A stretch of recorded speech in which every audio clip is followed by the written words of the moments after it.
Dear students, मेरा नाम है इंद्रजीत सिंह और हम मिल रहे हैं हमारे अपने चैनल साउथ सिटी पीसीएमबी पर।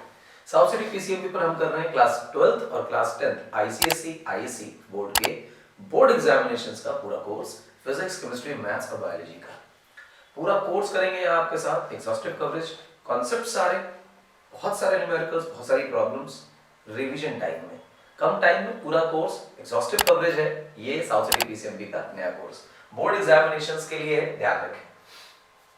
इलेक्ट्रोस्टैटिक्स चल रहा है और बच्चों इलेक्ट्रोस्टैटिक्स में जो एजेंडा है आज का वो है इलेक्ट्रिक फील्ड और कूलम्स लॉ और इलेक्ट्रिक फील्ड के numericals.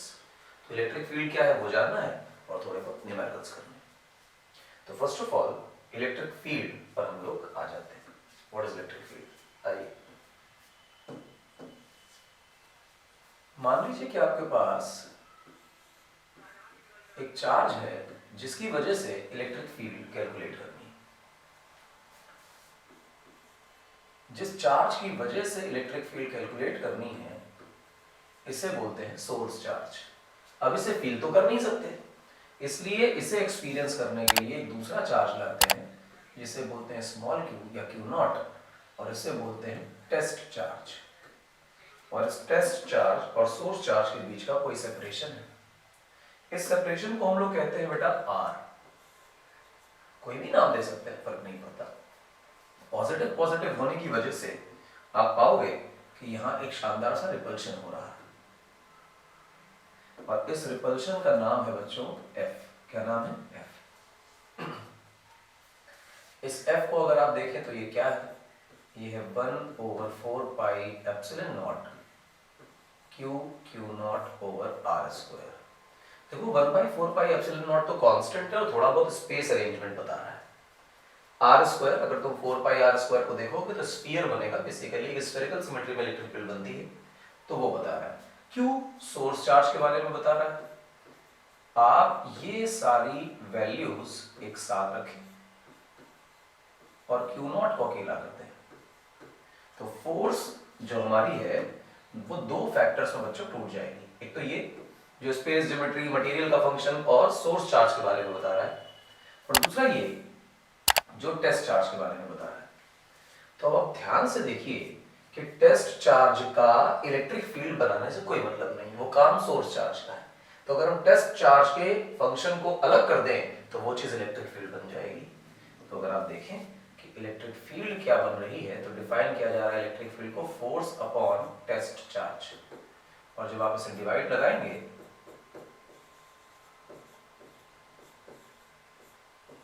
Q not upon Q not cut जाएगा, तो आपके लिए इलेक्ट्रिक फील्ड का फॉर्मूला बनेगा 1/4 पाई एप्सिलॉन नॉट और ऊपर क्यू नीचे आर स्क्वायर। ये जो इलेक्ट्रिक फील्ड है ये किस कारण से है? इलेक्ट्रिक फील्ड चार्ज के कारण से।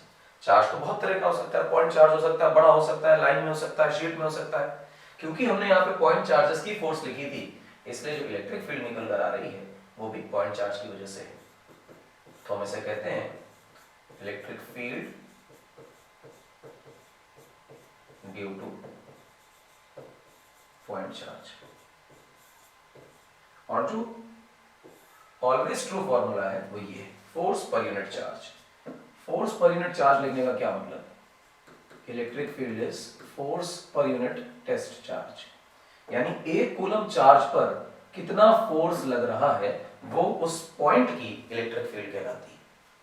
अच्छा, तो इसको क्या कहेंगे? इसको कहेंगे सर कि ये न्यूटन है, और नीचे क्या कहेंगे कि ये कूलम है। यही चीज वोल्ट पर मीटर बन जाएगी आगे चल के, जैसे जैसे बनेगी वैसे वैसे बातें करेंगे, पर फिलहाल तो केस ये है। तो F बाय क्यू नॉट हमारा क्या कहलाता है? Electric field. वेक्टर क्वांटिटी है तो भाई साहब यहाँ पे वेक्टर और वेक्टर लगा लीजिए। एरो बता रहा है कि ये वेक्टर है, इसमें कोई खास बात नहीं है, बिल्कुल आसान सी चीज है। क्या कॉन्सेप्ट कि अभी तक हम लोग ये बात मानते थे कि एक प्लस चार्ज दूसरे प्लस चार्ज पर, एक माइनस चार्ज दूसरे माइनस चार्ज पर, या प्लस माइनस अट्रैक्शन करेंगे, जो भी है वो एक चार्ज दूसरे चार्ज पर फोर्स लगाता है। फील्ड का कॉन्सेप्ट थोड़ा अलग है। फील्ड का कॉन्सेप्ट कहता है कि चार्ज को इस चार्ज से कोई मतलब नहीं, ऐसा कोई फोर्स नहीं लगता। चार्ज अपने चारों तरफ एक फील्ड जनरेट करता है, हम उसे नाम दे रहे हैं इलेक्ट्रिक फील्ड। और उस फील्ड में अगर ये टेस्ट चार्ज आ जाए तो सेपरेशन के साथ उस फील्ड की वैल्यू बदलती रहती है। तो हर पॉइंट पर अलग अलग फील्ड की वैल्यू, यहाँ पर फील्ड की वैल्यू अलग है, यहाँ पर फील्ड की वैल्यू अलग है, यहाँ पर फील्ड की वैल्यू अलग है, यहाँ पर फील्ड की वैल्यू अलग है, यहाँ पर फील्ड की वैल्यू अलग है। और जिस भी पोजीशन पर हमारा चार्ज आएगा वहां पर field multiplied by test charge जिसको हम लेके आए, इतनी फोर्स लग जाएगी। और ये फोर्स लगाने का काम चार्ज नहीं बल्कि फील्ड कर रही है। पर फील्ड भी तो चार्ज ही डेवलप कर रहा है। जवाब है हाँ, चार्ज का काम है फील्ड डेवलप करना, दूसरे चार्ज से इंटरेक्ट करना नहीं। वो जो इलेक्ट्रिक फील्ड डेवलप करी गई है वो दूसरे चार्ज पर फोर्स लगाती है। ये कॉन्सेप्ट है इलेक्ट्रिक फील्ड। फॉर्मूला ये हमेशा ट्रू है और पॉइंट चार्ज के लिए फॉर्मूला ये है। अब ये वेक्टर क्वांटिटी, क्योंकि ये फोर्स के ही फॉर्मूला से निकल आई है, इस वजह से जिस दिशा में फोर्स आ रहा होगा उसी दिशा में इलेक्ट्रिक फील्ड आ रही होगी पॉजिटिव चार्ज के लिए। अब इसको देखें, अगर Q0 पॉजिटिव है तो F वेक्टर पैरेलल हो जाएगा इलेक्ट्रिक फील्ड वेक्टर के, और अगर Q0 नेगेटिव होगा तो F वेक्टर जो है वो एंटी पैरेलल हो जाएगा इलेक्ट्रिक फील्ड के। अब बहुत इत्मीनान से देखें कि नेगेटिव चार्ज पर फोर्स फील्ड के ऑपोजिट डायरेक्शन में लगेगी और पॉजिटिव चार्ज पर फोर्स फील्ड की डायरेक्शन में लगेगी। ये इंपॉर्टेंट बात है, तो आप ये ध्यान रखिए। इसके बाद क्योंकि इलेक्ट्रिक फील्ड दिखाई नहीं देती, समझ नहीं आती, इसके लिए मैग्नेटिक फील्ड लाइंस के जैसा ही कॉन्सेप्ट डेवलप किया गया जिसे कहा गया electric field lines.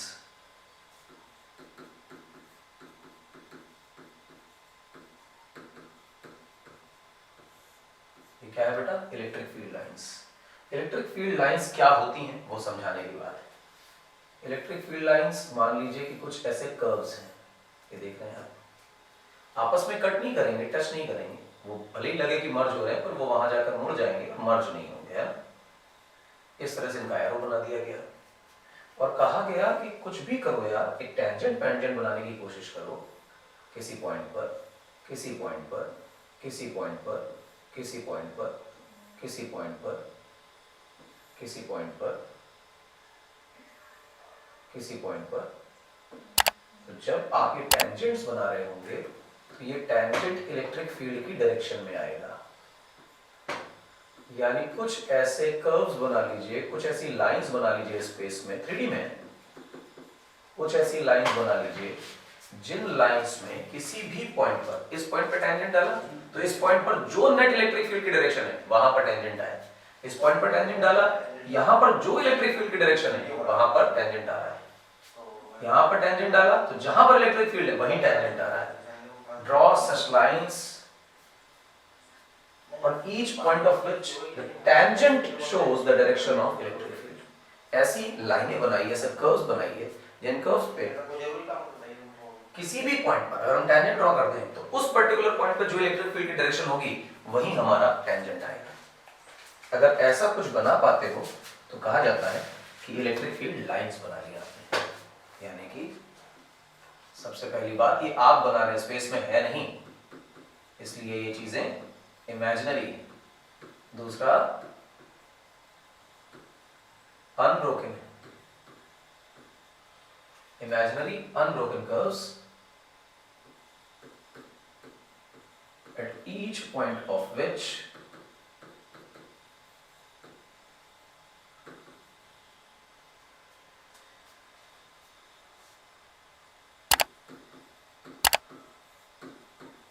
tangent shows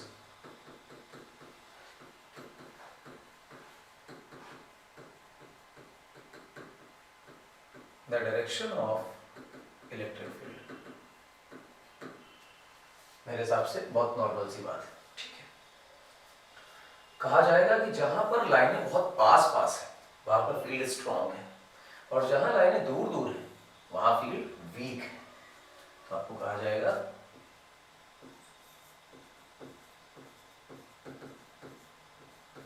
greater the field lines density,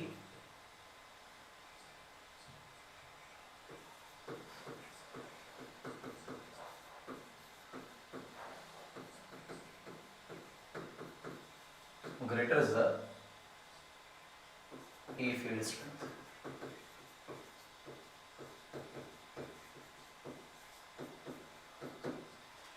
जितनी ज्यादा फील्ड लाइन डेंसिटी होगी उतनी ज्यादा ही इलेक्ट्रिक फील्ड स्ट्रेंथ भी होगी। अगला देखो क्या कहता है, अगर हमने कोई पॉजिटिव चार्ज लिया तो इस पॉजिटिव चार्ज से लाइनें हमेशा दूर जाएंगी, इन्फिनिटी की तरफ भागेंगी, इन्फिनिटी की तरफ भागेंगी, इन्फिनिटी की तरफ भागेंगी। और अगर कोई नेगेटिव चार्ज ले लिया तो इन्फिनिटी से लाइनें आएंगी, इन्फिनिटी से लाइनें आएंगी, इन्फिनिटी से लाइनें चार्ज की तरफ आएंगी। तो अगर प्लस और माइनस आजू बाजू ले लिए तो प्लस से लाइन निकलेंगी और माइनस में जाएंगी, प्लस से निकलेंगी और माइनस में जाएंगी। प्लस जैसे नॉर्थ पोल, माइनस जैसे साउथ पोल। तो कहां से शुरू होती हैं?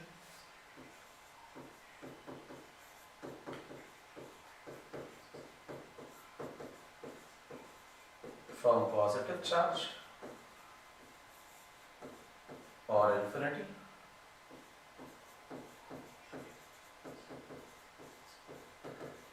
terminates on negative charge और infinity। अच्छा, do not exist in closed loops।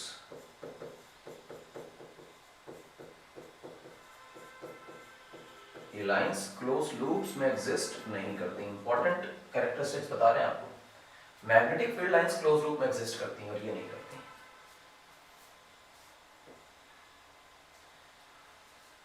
दूसरी बात, अगर दो लाइनें आपने बनाई, जैसे एक ये और एक ये, और ये इधर जा रही थी, ये इधर जा रही थी, तो फिर आप इस पे टेंजेंट बनाइए।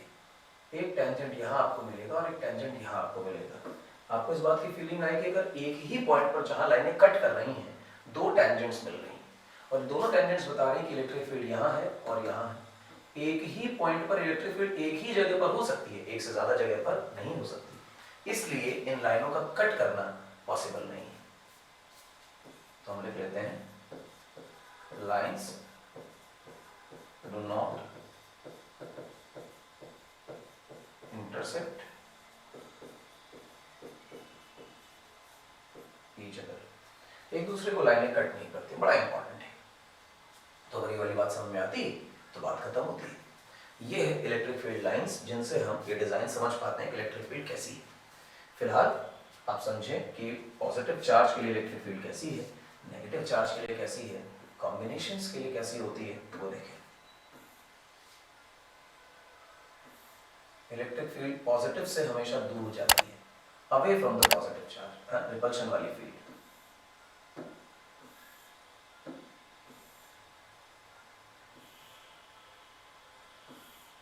ये है पॉजिटिव चार्ज की फील्ड।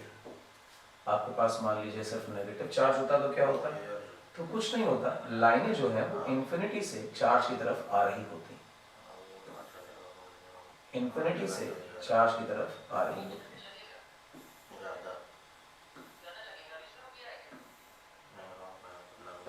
इन्फिनिटी से चार्ज की तरफ आ रही लाइनें, तो मेरे हिसाब से ऐसा।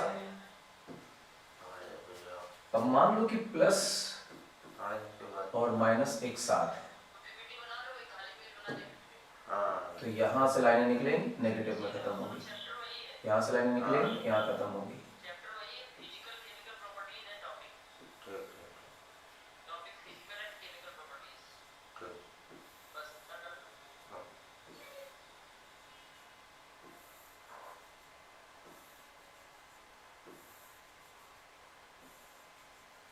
ये दूर से इन्फिनिटी से लाइन आ रही है और नेगेटिव चार्ज में आ रही है, तो नेगेटिव चार्ज में तो एंटर करती हुई बनाएंगे और पॉजिटिव चार्ज से लीव करती हुई बनाएंगे। ये आपने लाइनें बना दी बेटा, कहाँ की? प्लस और माइनस के सिस्टम की। तो बड़ी आसान सी मैग्नेटिक इलेक्ट्रिक फील्ड लाइंस इन्हें देखिए। कांस्टेंट इलेक्ट्रिक फील्ड बड़ी कॉमन सी चीज है, ये आपको आनी चाहिए। तो आप लिखेंगे constant electric field. Constant electric field का मतलब इलेक्ट्रिक फील्ड लाइंस की डायरेक्शन में कोई चेंज नहीं होना चाहिए, इस वजह से वो पैरेलल होनी चाहिए। फर्स्ट ऑफ ऑल तो साहब आप इसे पैरेलल बना दीजिए। दूसरी खास बात क्या है कि अगर लाइनें पास और दूर हुई तो मैग्नीट्यूड बदल जाएगा, क्योंकि magnetic field sorry electric field lines पास पास होने से उनका मैग्नीट्यूड बढ़ जाता है और दूर दूर होने से मैग्नीट्यूड घट जाता है। तो अगर इक्वी डिस्टेंट है, स्पेस बराबर है, तो ना मैग्नीट्यूड घट रहा है ना बढ़ रहा है, डायरेक्शन सेम है तो डायरेक्शन भी सेम है। इसका मतलब मैग्नीट्यूड कांस्टेंट और डायरेक्शन कांस्टेंट, तो मिला जुला कर क्या बन गया, इलेक्ट्रिक फील्ड कांस्टेंट। तो इलेक्ट्रिक फील्ड कांस्टेंट की जो इलेक्ट्रिक फील्ड लाइंस है वैसी बनती जैसे आपको दिखाई गई। ये की दो प्रॉपर्टीज हैं, एक तो है ये इक्वी डिस्टेंट और जो दूसरी बात है वो है एक दूसरे के पैरेलल। एक दूसरे के पैरेलल और इक्वी डिस्टेंट अगर हम इलेक्ट्रिक फील्ड लाइंस ले लेते हैं तो हम पाते हैं कि हाँ भाई मजा आ गया, ये एक कांस्टेंट इलेक्ट्रिक फील्ड है। ठीक है, बहुत अच्छी बात है। अब अगर इस सारी इलेक्ट्रिक फील्ड की राम कहानी के बाद कहा जाए कि बताओ बेटा यहाँ पर तुम्हारे पास Q चार्ज है और यहाँ पर D डिस्टेंस है, बताओ कि इस पॉइंट पर फील्ड क्या होगी। तो तुम सिर्फ एक चीज देखोगे कि लाइन कैसे जोड़ी जा रही है पॉइंट से, और फिर देखोगे कि चार्ज कैसा है, पॉजिटिव या नेगेटिव। अगर पॉजिटिव है तो अवे फ्रॉम द चार्ज, और नेगेटिव होता चार्ज तो towards the charge field line बनती। ये इलेक्ट्रिक फील्ड की डायरेक्शन है और इलेक्ट्रिक फील्ड पॉइंट चार्ज की वजह से निकाली जा रही है। तो इसका फॉर्मूला बनेगा 1/4πε0 Q/r², r की जगह d है तो d का स्क्वायर। और बताइए, ये तो बड़ा लल्लू था, फॉर्मूला बेस्ड था। फॉर्मूला बेस्ड ही है पर उसी से चीजें समझ में आती। मान लीजिए कि आपके पास यहाँ पर Q है, मान लीजिए कि यहाँ पर भी Q है और यहाँ पर P पॉइंट है जहाँ पे आपको फील्ड निकालनी है। ये प्लस चार्ज है और ये भी प्लस चार्ज है, ये डिस्टेंस L है और ये भी डिस्टेंस L है। अब ध्यान से देखो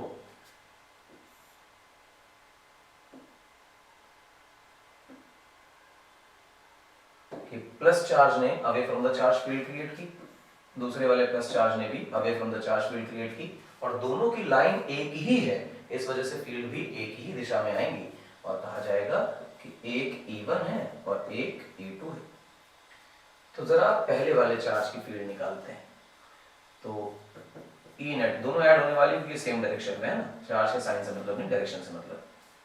हम कहेंगे 1/4πε0 Q/L² प्लस, क्योंकि दूरी L थी।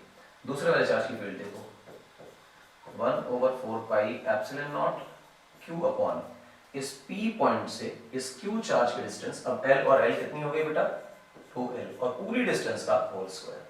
यहाँ से आप देख रहे हो कि Q/4πε0L² कॉमन हो जाएगा, यहाँ आएगा 1 और यहाँ आएगा 1/4। ये नेट इलेक्ट्रिक फील्ड है। तो क्या बेटा वेक्टर एडिशन लग सकता है, जवाब यहाँ वेक्टर एडिशन लग सकता है। अगर वेक्टर एडिशन लग सकता है तो there can be more questions on this. तो आइए, एक इक्विलैटरल ट्रायंगल है जिसका साइड A और A है। यहाँ पर हमने एक पॉजिटिव चार्ज Q लिया और यहाँ पर भी हमने एक पॉजिटिव चार्ज Q लिया और कहा कि ये जो पॉइंट है ये P है, इस P पर नेट इलेक्ट्रिक फील्ड बताओ। मेरी समझ में जब आप बच्चा नेट इलेक्ट्रिक फील्ड निकालेंगे तो आपके दिमाग में प्लस चार्ज है, along the line joining away from the charge field बन जाएगी। ये भी प्लस चार्ज है, along the line joining away from the charge field बन जाएगी। तो ये दोनों फील्ड हो गई। अब इस फील्ड को अगर मैं देखूं तो मैं लिख रहा हूं 1/4πε0 Q/A², क्योंकि चार्ज की जगह Q है, डिस्टेंस की जगह A। ये वाली इलेक्ट्रिक फील्ड अगर मैं देख रहा हूं तो मैं लिख रहा हूं 1/4πε0 Q/A²। दोनों के दोनों चार्जेस आपको मालूम है, दोनों के दोनों दूरियां मालूम है, तो इलेक्ट्रिक फील्ड बताइए। इक्विलैटरल ट्रायंगल है, इस वजह से एंगल कितना है 60 डिग्रीज, और यहाँ भी एंगल कितना है बेटा 60 डिग्रीज। अब मेरा ऐसा मानना है कि दोनों इलेक्ट्रिक फील्ड्स बराबर हैं, इस वजह से जब आप E नेट निकालने जाओगे तो वेक्टर का फॉर्मूला लगाओगे और वेक्टर एडिशन का फॉर्मूला आपसे कहता है कि E1² plus E2² plus 2E1 E2 cos 60। cos 60 की वैल्यू 1/2 होती है तो वो तो कट जाएगी। E² और E यानी ये भी E²। तो लॉजिकली जो तुम्हारे पास चीज आ रही है वो है 3E²। 3 रूट के अंदर फंसा रह जाएगा और ई स्क्वायर रूट के बाहर आ जाएगा। आपको अच्छी तरह ये बात मालूम है कि ई की वैल्यू तो ये है जो लिखी हुई है, which is Q upon 4 pi epsilon not a square. तो ये बेसिकली फॉर्मूला बन गया नेट इलेक्ट्रिक फील्ड का। ले लो सवाल। इसी तरीके का एक और सवाल करते हैं बच्चों। ध्यान से देखो, इक्विलेटरल ट्रायंगल पे खूब सवाल पूछे गए हैं ना, तो इस पर बहुत ध्यान देना है। अब की बार सवाल थोड़ा सा अच्छा कर लेते हैं। यहाँ पर माइनस क्यू चार्ज है और यहाँ पर प्लस क्यू चार्ज है। चार्ज के साइन बदल गए, डिस्टेंस वही है और इस पॉइंट पर नेट इलेक्ट्रिक फील्ड पूछी गई।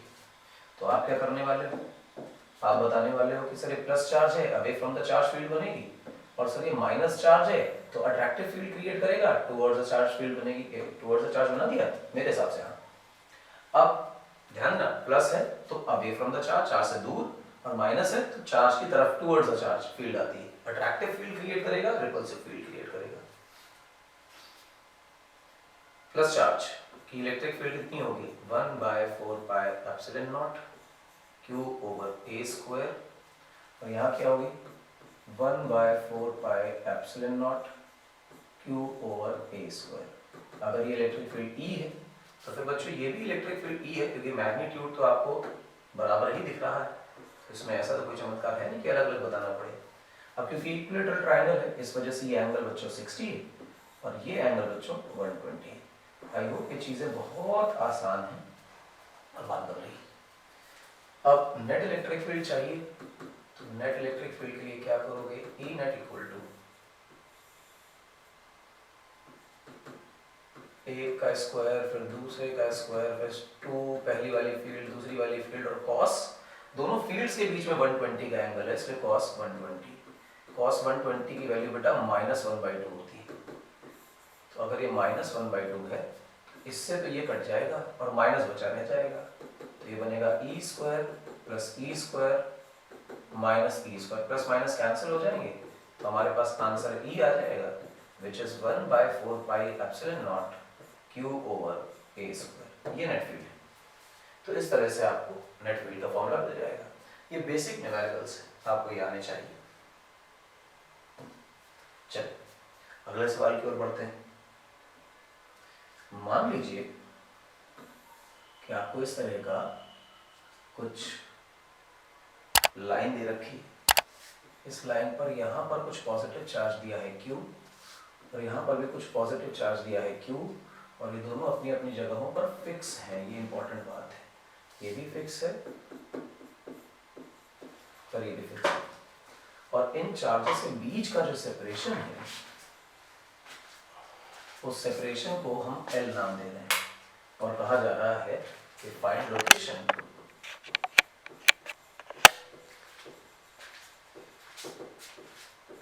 at which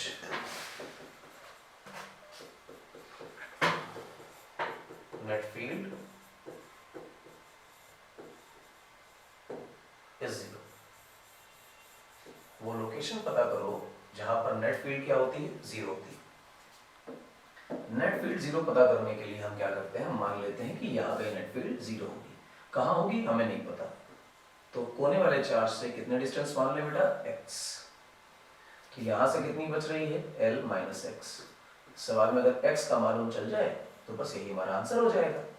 अब plus charge away from the charge field create करेगा, ये भी प्लस चार्ज है, ये भी away from the charge field create करेगा।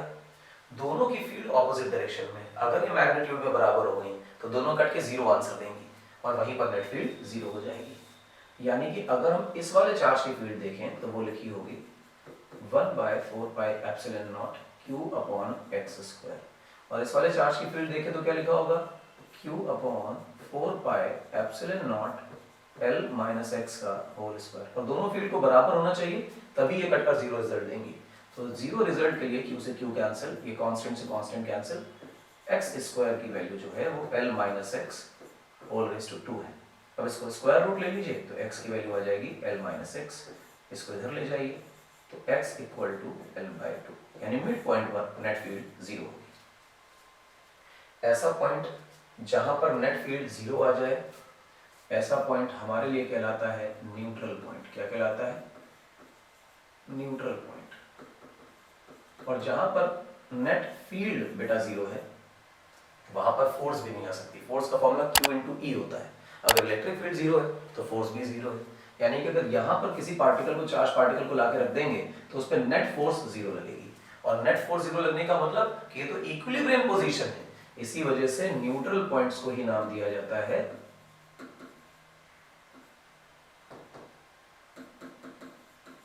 Equilibrium position.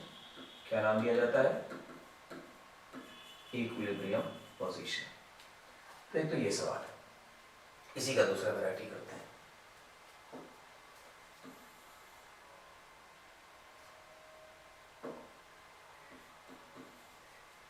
ये प्लस और बच्चा ये प्लस, यहां पे आया 4Q और यहां पे आया Q। बीच का डिस्टेंस फिर से L और कोने वाले अभी भी फिक्स। ध्यान रखना कि कोने वाले फिक्स हैं, तो यहां भी ध्यान रखना कि कोने वाले फिक्स्ड। तो कहा जा रहा है, फिर से repeat the question, neutral point ढूंढो। कहा जा रहा है फाइंड न्यूट्रल पॉइंट। तो न्यूट्रल पॉइंट कैसे मिलेगा? ध्यान दो बच्चों, न्यूट्रल पॉइंट ढूंढने के लिए हम मानते हैं कि कहीं यहां पर न्यूट्रल पॉइंट मिल रहा है। ये डिस्टेंस कितना मान लेते हैं बेटा? इसको x मान लेते हैं। कि ये डिस्टेंस कितना बचेगा? L माइनस एक्स, ये बचेगा। अब ये प्लस चार्ज है, away from the charge field create करेगा। वो भी प्लस चार्ज है, away from the charge field create करेगा। अब इन दोनों चार्जेस की फील्ड को अगर आपस में बराबर कर दिया जाए तो ये कट के इसको काट देगा और नेट फील्ड जीरो हो जाएगी। यानी न्यूट्रल पॉइंट के लिए इन दोनों चार्जेस की फील्ड बराबर होनी चाहिए। तो दोनों चार्जेस की फील्ड लिखकर इक्वेट कर देते हैं। इनकी फील्ड देखिएगा बेटा, चार्ज है 4Q divided by 4 pi epsilon not और एक्स स्क्वायर। इनकी फील्ड देखिएगा बेटा, ये Q चार्ज है 4 पाई एप्सिलॉन नॉट और ये है L minus X whole raise to 2, ये बराबर करना है। इनसे ये कैंसिल और 4 पाई एप्सिलॉन नॉट से 4 पाई एप्सिलॉन नॉट कैंसिल, ये कैंसिल हो गया। एक्स स्क्वायर ऊपर गया 4 टाइम्स L माइनस एक्स का होल स्क्वायर और यहाँ आ रहा है एक्स स्क्वायर और रूट लगा दो, twice of L minus X equal to X. खोल लो इसे, 2L minus 2x equal to x. इसे इधर ले जाओ तो 2L इक्वल टू 3x। तो x की वैल्यू कितनी आ गई बेटा? 2L/3। यानी 4Q चार्ज से 2L/3 डिस्टेंस पर तुम्हें न्यूट्रल पॉइंट मिल रहा है, यानी कि वहां नेट इलेक्ट्रिक फील्ड जीरो हो रही है। ये वो प्रॉब्लम्स है जहां पर न्यूट्रल पॉइंट ढूंढना है, नेट इलेक्ट्रिक फील्ड जीरो ढूंढनी है। पेपर में खूब खूब पूछे गए हैं इस तरह के सवाल, हम लोगों ने आज किए हैं और इसे आप देखिए, बहुत इंपॉर्टेंट क्वेश्चन है। अगली बार नया जो लेक्चर आएगा, अगला लेक्चर जो आएगा, उसमें इस तरह की प्रॉब्लम्स को और बढ़ाएंगे। यानी कि अभी बहुत सारी प्रॉब्लम्स और इलेक्ट्रिक फील्ड से रिलेटेड हम करेंगे और लेक्चर का टाइम क्योंकि ओवर हो गया है, इस वजह से आज हम इस लेक्चर को यहाँ पर कंक्लूड करते हैं। इलेक्ट्रिक फील्ड और फोर्स से रिलेटेड बहुत सारी और प्रॉब्लम्स हम अगले लेक्चर या उससे आगे आने वाले लेक्चर्स में करेंगे। तब तक हमें फॉलो करते रहिए साउथ सिटी पीसीएमबी को। और साउथ सिटी पीसीएमबी पर बच्चों जो पढ़ाया जा रहा है वो एग्जैक्टली वो है जो आपके पेपर में आने वाला है, और सिर्फ उतना ही पढ़ाया जाएगा जितना पेपर में आएगा। तो आप रिवीजन के टाइम पे हमें फॉलो करिए, एग्जॉस्टिव कोर्स पढ़िए, बहुत सारे न्यूमेरिकल्स करिए और अपने पेपर की बढ़िया तैयारी करिए। तब तक फॉलो करते रहिए, अपनी तैयारी करते रहिए। अगले लेक्चर में हो सकता है हम पोटेंशियल करें, वर्क डन करें और बहुत सारी प्रॉब्लम्स और करें। मिलेंगे बच्चे अगले लेक्चर में। Till then, thank you.